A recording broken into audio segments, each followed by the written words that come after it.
آج کا ہمارا عنوان ہے کرونا کے بعد کی دنیا کیسی ہو سکتی ہے۔ ثابت ہوا کہ قدرت کا کوئی مقابلہ نہیں۔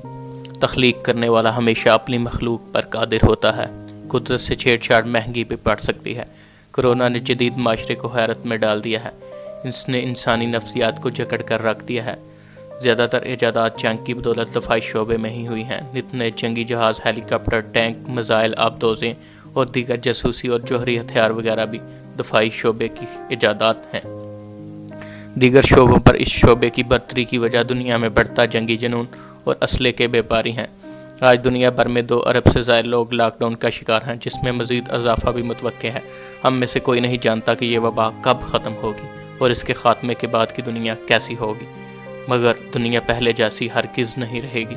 بہت سی تبدیلیاں ممکن ہیں۔ صحت، سیاست، معیشت سمیت رہن سہن اور رسم و رواج میں بھی بدلاؤ آ سکتا ہے۔ سیاحت کی بحالی متاثر ہو سکتی ہے، آمد و رفت میں فرق پڑ سکتا ہے، خود کار سازی اور ویچوئلائزیشن کے رجحان میں اضافہ ہو سکتا ہے۔ اس وبا نے جہاں زندگیوں کو بکھیر کر رکھ دیا ہے، منڈیوں کو درم برم کر دیا ہے، وہیں ممکن ہے کہ یہ وبا حکومتوں کی قابلیت کو بھی بے نقاب کر دے۔ کسی کے نزدیک کورونا کے بعد کا وقت جمہوریت کی بہتری ثابت ہوگا اور کسی کے نزدیک یہ آمرانہ حکمرانی کے فوائد کو ظاہر کر دے گا۔ یہ وہ تنکا بھی ثابت ہو سکتا ہے جو معاشی عالمگیریت کے اونٹ کی کمر توڑ دیتا ہے۔ اس کے بعد بے روزگاری اور ملازمتوں سے محرومیت میں بڑی سطح پر اضافہ ہو سکتا ہے۔ ممکن ہے کہ سود پر چلنے والے زومبی ادارے ختم ہو جائیں، چھوٹے ادارے اور نچلی طبقے بری طرح متاثر ہو سکتا ہے، قومیت کو فروغ دیا جائے۔ ممکن ہے کہ دنیا کی آزادی پہلے جیسی نہ رہے، اداروں کی آزادیاں بھی سلب ہو سکتی ہیں۔ امریکی مرکزی عالمگیریت کے رجحان کو کم کر کے چین کی عالمگیری حالت کو فروغ دیا جا سکتا ہے۔ ممکن ہے کہ یورپ اور امریکہ میں بغاوتیں جنم لینے لگیں۔ ہو سکتا ہے چین کے بڑھتے اثر و رسوخ کو روکا جائے۔ ترقی پذیر ممالک میں عدم استحکام پیدا ہو سکتا ہے، حکومتیں گر سکتی ہیں۔ دیگر شعبہ جات کے رجحان کو کم کر کے دوا ساز اور طب کے شعبے کو فروغ دیا جا سکتا ہے۔ پوری دنیا اس وبا کی لپیٹ میں آ چکی ہے۔ چین کو $400 خرب سے زائد کے معاشی نقصان کا اندیشہ ہے۔ امریکہ میں 1 لاکھ سے زائد اموات کا تخمینہ لگایا جا رہا ہے۔ یورپ میں 60 سال سے زائد العمر 19 کروڑ سے زیادہ لوگوں کی اکثریت کے متاثر ہونے کے خدشات ہیں۔ ہو سکتا ہے کہ ایک عرصہ امریکہ اور چین ایک دوسرے پر الزامات لگاتے رہیں۔ دنیا کا ایک حصہ کرونا کو شاید وبا ماننے سے انکاری ہو۔ ایک پہلو یہ بھی ہے کہ دنیا میں شاید زیادہ رد و بدل نہ آئے۔ جیسے گزشتہ وباؤں سے دنیا نے کچھ نہیں سیکھا، ویسے ہی اس کرونا کے بعد دنیا اپنی معاشی سماجی سرگرمیوں میں ایسے کھو جائے جیسے نہ کبھی کوئی وبا آئی ہے نہ ہی آئے گی۔ بڑی معاشی طاقتیں تھوڑے رد و بدل کے بعد اپنے مقاصد میں جٹ جائیں، کمزور ملک مزید معاشی اور سماجی کمزوریوں کا شکار ہو جائیں۔ جدت کے اس دور میں دنیا دوبارہ سے اپنی مشین جیسی خصوصیات کو بروئے کار لا کر مشینی خود کار سرگرمیوں میں جٹ جائے، ذہنوں میں موجود وبا کی ہولناکیوں کو زنگ لگ جائے۔ دنیا چند ماحول دوست سانسوں کے بعد پھر سے کاروں، مشینوں اور کارخانوں سے اٹھنے والے دھوئیں کی سانسیں لینے لگے، خود غرضی سے بھرے ہوئے منفی رویے پروان چڑھنے لگے، جنگی مہارتیں آزمائی جانے لگیں۔ نیو یارک ٹائم کے مطابق آج تک دنیا میں جنگوں کی بدولت 150 ملین سے 1 بلین تک اموات ہو چکی ہیں۔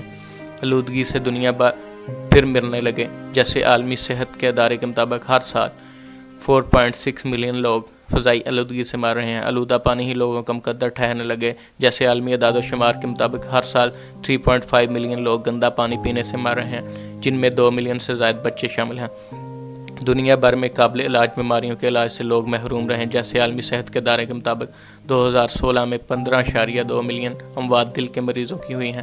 15 سال سے یہ قابل علاج بیماری بڑی سطح پر زندگیاں ختم کر رہی ہے۔ کینسر، حادثات سمیت کتے، سانپ اور مچھر کے کاٹنے سے لاکھوں لوگ مر رہے ہیں۔ اقوام متحدہ کے مطابق دوران حمل اور زچگی سے ہونے والی پیچیدگیوں سے ہر سال 3 لاکھ سے زائد عورتیں جان کی بازی ہار جاتی ہیں۔ یونیسیف کے مطابق 2200 بچے ہر دن غربت کی بینٹ چڑھ رہے ہیں۔ ہو سکتا ہے کہ دنیا میں لوگ یوں ہی پہلے کی طرح غربت اور بے روزگاری سمیت بنیادی سہولتوں سے محرومی کا شکار ہوتے رہیں۔ دنیا کا مثبت اور تعمیری پہلو۔ دنیا نے دیکھ لیا ہوگا کہ کیسے امریکہ سمیت دیگر دنیاوی طاقتیں اس وبا کے سامنے بے بس ہیں۔ دنیا سمجھ جائے گی 14,000 کے لگ بھگ جوہری ہتھیاروں نے ہمیں خوف اور بد امنی کے علاوہ کچھ نہیں دیا۔ تاریخ میں درج ہوگا کہ عالمی طاقتیں وینٹیلیٹرز کی کمی کا شکار ہوئیں۔ دنیا میں امریکہ نے 2017 میں صحت پر اپنی جی ڈی پی کا 8.5% استعمال کیا۔ امریکہ دنیا میں صحت پر سب سے زیادہ خرچ کرنے والا ملک ہے۔ صومالیہ دنیا میں صحت پر سب سے کم خرچ کرتا ہے۔ پاکستان نے 2016 کے اعداد و شمار کے مطابق صحت کے لیے جی ڈی پی کا 0.91% خرچ کیا۔ دنیا میں بہت سے ممالک صحت کی بنیادی سہولتوں سے محروم ہیں۔ شاید بعد کی دنیا صحت کے شعبے کو ترجیح دینے لگے، لوگوں کی بنیادی صحت کی سہولیات کے ساتھ اصولوں کے بارے میں آگاہی میسر ہو، لوگوں کو قوت مدافعت قائم رکھنے کے مواقع میسر ہوں، غذائی قلت اور ناقص غذائیت والے خانوں سے ہونے والی اموات میں کمی واقع ہو۔ ایک تحقیق کے مطابق دنیا میں ہر 5 میں سے ایک شخص ناقص غذا کا شکار ہے۔ صرف امریکی ریاستوں میں ہر سال 6 لاکھ سے زائد لوگ ناقص غذا کا شکار ہو رہے ہیں۔ ہو سکتا ہے کرونا کے بعد کا سرمایہ دارانہ نظام ٹوٹ جائے، تباہی، معاشی اور صحت کا بدتر نظام مثبت تبدیلی کی راہ پر گامزن ہونے لگے۔ سب جانتے ہیں کہ کیسے صنعتی انقلاب نے ماحول کو نقصان پہنچایا ہے۔ شاید وبا کے بعد کی دنیا ماحول دوست اقدامات کو فروغ دینے لگے، جس میں صنعتی پابندیاں بھی لاگو ہوں، زرعی رجحان کو فروغ دیا جائے، ماحولیاتی دوست یعنی ایکو فرینڈلی نظام کے متاثر ہونے سے جو تبدیلیاں جنم لے رہی ہیں ان کے بارے میں دنیا سوچنے کے ساتھ عملی اقدامات کو بھی فروغ دینے لگے۔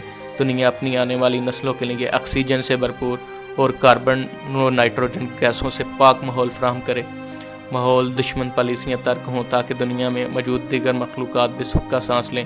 نیو یارک میں تحقیقات کے مطابق کاروں اور دیگر گاڑیوں سے پیدا ہونے والے کاربن مونو آکسائیڈ کی فضا میں مقدار حیرت انگیز طور پر 50% کم ہوئی ہے، جبکہ ماحول میں درجہ حرارت بڑھانے والی کاربن ڈائی آکسائیڈ میں 5 سے 10% کمی واقع ہوئی ہے۔ نیچر ہیرلڈ میں شائع شدہ ایک مقالے کے مطابق موجودہ لاک ڈاؤن کی بدولت اوزون کی تہ صحت یابی کی طرف گامزن ہے۔ ہو سکتا ہے کہ وبا کے بعد دنیا امن کو فروغ دے، دنیا بھر میں موجودہ تنازعات کو حل کیا جائے، انسان کو انسان سے دفاع کی ضرورت نہ رہے، انسان اپنی بنیادی ضروریات پر خرچ کرنے لگے، وسائل کی منصفانہ تقسیم ہو، طبقاتی تقسیم سمیت غربت کو ختم کیا جائے، معاشی ڈھانچوں کو مضبوط کیا جائے، انسان بلا تفریق اور دنیاوی خوف کے بغیر ہنسی خوشی زندگی بسر کرنے لگے۔ ایک نئی امید ہے جو شاید پوری ہو جائے، جس سے کسی ایک طبقے کی بجائے پوری انسانیت کی فتح ہو۔ وباؤں کا سلسلہ رکے گا نہیں، بلکہ ممکن ہے کہ اگلی وبا اس سے بڑھ کر مہلک ہو۔ اس وبا نے ہمیں باور کرا دیا ہے کیسے ہم ایک دوسرے پر منحصر ہیں۔